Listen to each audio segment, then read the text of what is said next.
Mas, gente, deixa eu falar aqui a respeito de vacina, né? A queda na vacinação de crianças menores de 1 ano tem caído bastante. Isso é muito complicado porque a nossa população está desprotegida, simplesmente deixou de se vacinar em algumas vacinas que eram essenciais. Nós podemos voltar a sofrer com surtos de doenças que antes eram consideradas erradicadas do território nacional. O assunto é grave. Então manda sua pergunta para o nosso WhatsApp, que é o 988719831. Manda já para dar tempo de responder ao vivo aqui. Mas para conversar sobre tudo isso com a gente, está aqui comigo o pediatra Mário Celso Schmidt. Doutor Mário, seja bem-vindo, tudo bem? Muito obrigado, boa tarde. Boa tarde, doutor. A situação preocupa, né? Porque, afinal de contas, a gente sempre viu campanhas de vacinação, filas para vacinar as crianças, só que, de repente, alguém achou que não precisava mais. Para a gente botar uma pedra em cima desse assunto, as vacinas, elas são eficazes, elas são seguras? Sim, as vacinas que se aplicam nas crianças são eficazes, muito eficazes, são extremamente seguras, apesar de, eventualmente, uma outra reação febril após a vacinação poder acontecer, isso não significa que as crianças não devem ser vacinadas. Pelo contrário, as crianças devem receber as vacinas na época certa, a partir do nascimento, até completar os 15 anos de idade. Exatamente. Isso era uma coisa que eu queria falar. Apesar dos efeitos adversos da vacina, que é uma febre, às vezes pode, né, enfim, qualquer efeito, é muito menor do que o problema que a doença pode causar, né? Não, é inadmissível hoje, no nosso país, a volta da doença chamada sarampo. Isso é inadmissível. Outra leitura que eu pessoalmente não concordo muito é com a leitura de os pais não levarem as crianças para vacinar. Essa é uma leitura simplista, não de todo verdadeira. Há necessidade de uma análise bem maior do caso. Sim. As pessoas estão sendo bem atendidas no serviço público? Tem vacina de fato no serviço público? Não acontece de a mãe chegar com o nenê no posto e não ter vacina? Ou o posto estar fechado? Como é que funciona essa história? Será que isso também está tendo um respaldo, né? Por que os pais têm que pagar a vacina? Sim. Por que será isso? Por que será que a Sociedade Brasileira de Pediatria tem uma tabela de vacinação para as crianças e a rede pública tem outra? Por que será isso? Nossa, complicado aí, Então, né? são N perguntas que necessitam ser bem analisadas para entender este momento que a gente está vivendo, da volta do sarampo, da volta eventual da paralisia infantil. Isso, que absurdo, para não dizer criminoso, é um desleixo total com a saúde pública no nosso país. Doutor, tem pergunta aqui do nosso auditório virtual. Coloca na tela, por favor, quem mandou o WhatsApp. A Sheila de Fátima, olha só, doutor Mário. Boa tarde, sobre a vacinação da gripe. Minha filha é vacinada desde 2015, mas parece que não surtiu efeito, pois ela passa o ano todinho de creche com o nariz escorrendo e o mesmo acontece com o irmãozinho dela. Esse ano foi o segundo dele a vacinar da gripe. Por que isso acontece, doutor? Boa pergunta. A vacina não é 100% eficaz, especialmente a vacina da gripe. Não significa que a criança não deve tomar a vacina, ela deve tomar a vacina. Mas se a criança de baixa idade, abaixo dos 2 aninhos, frequenta a creche, ela terá certamente 3 vezes mais crises de gripe e resfriado do que a criança que não vai em creche. Isso é normal. Até existe uma variação de vírus, né? E existem várias explicações, né? A criança... Por que a criança que vai à creche fica doente? A creche cuida mal, será? A mãe escolheu mal a creche? As tias da creche maltratam as crianças? Não, claro que não. Claro que não.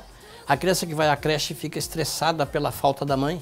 Olha, esta é uma leitura. Baixa a imunidade. Esta é uma leitura. E o indivíduo vivo, criança, passarinho, cachorrinho, qualquer um estressado fica doente.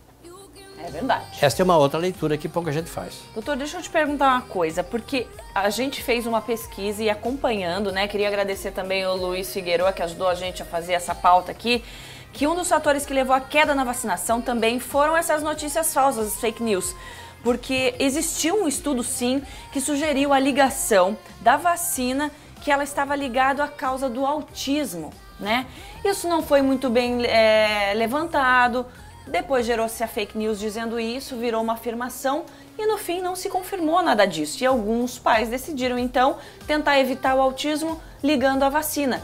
Mas isso não tem uma ligação, isso realmente não é um fator que deve fazer com que as pessoas deixem de vacinar. Isso não é científico, perdão, isso não é científico e isso dá uma outra leitura.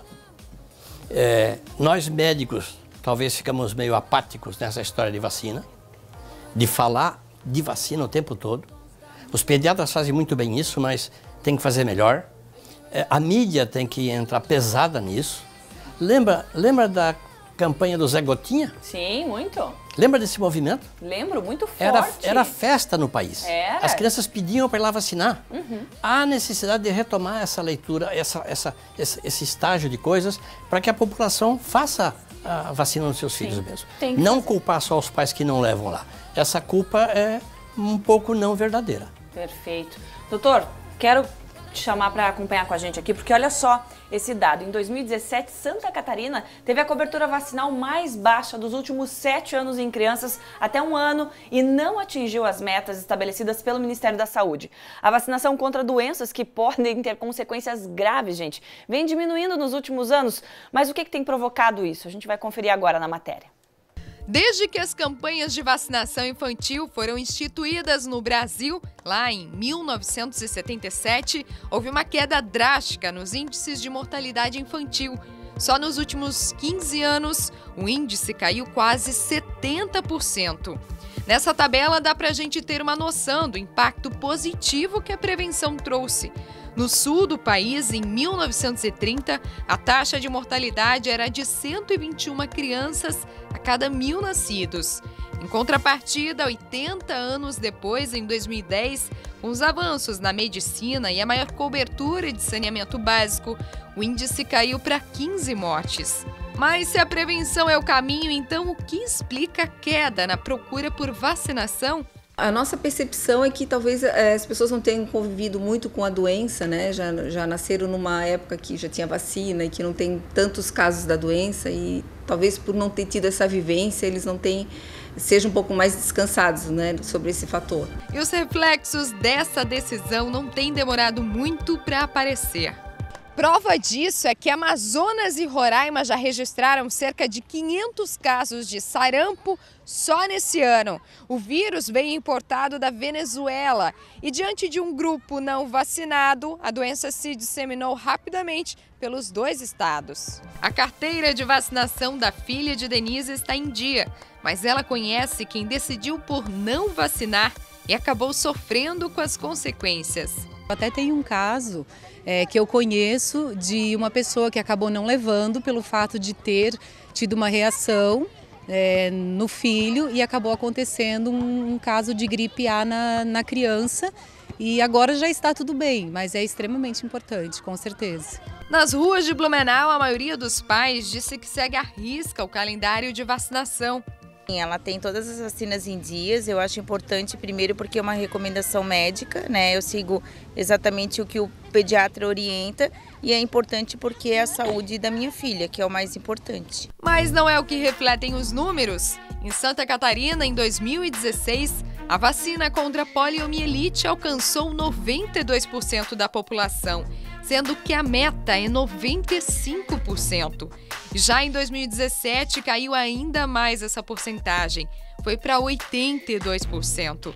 No estado, há mais de 30 anos não são registrados casos da doença.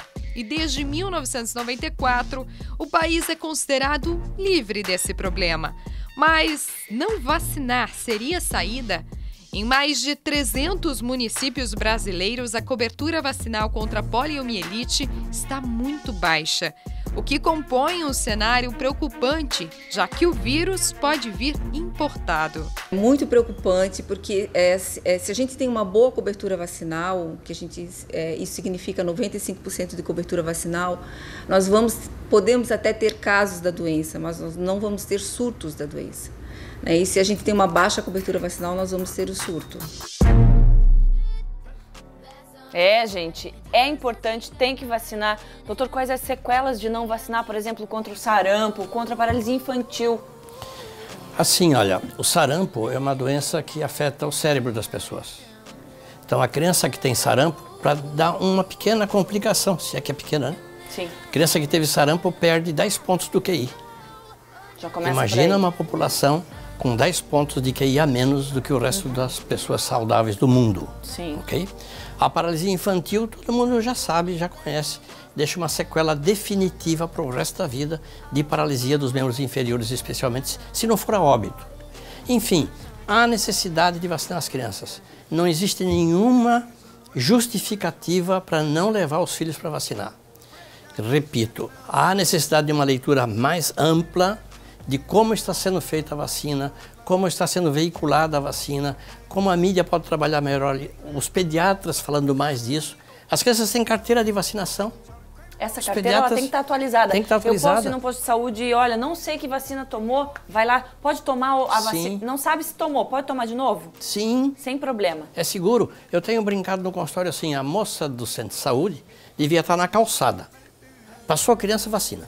Contra o quê? Contra qualquer coisa, vacina. Vacina. Porque é imperdoável uma criança com sarampo, com paralisia infantil e com as outras doenças, difteria, tétano. Né? Eu sempre lembro que há algum tempo atrás, eu e o Dr. Maurici Nascimento, no Hospital Santa Catarina, só nós dois, mantínhamos em média 35 crianças internadas todo dia. E as doenças eram essas: sarampo, meningite, tétano. Isso acabou. E está voltando, estão dizendo. Não isso podemos é deixar, né, não doutor? pode acontecer isso. Não podemos deixar. Então fica a dica, vacine seu filho, confira ali a carteirinha de vacinação, cuida da saúde dele para não se arrepender depois. Doutor Mário, obrigada por estar aqui com a gente.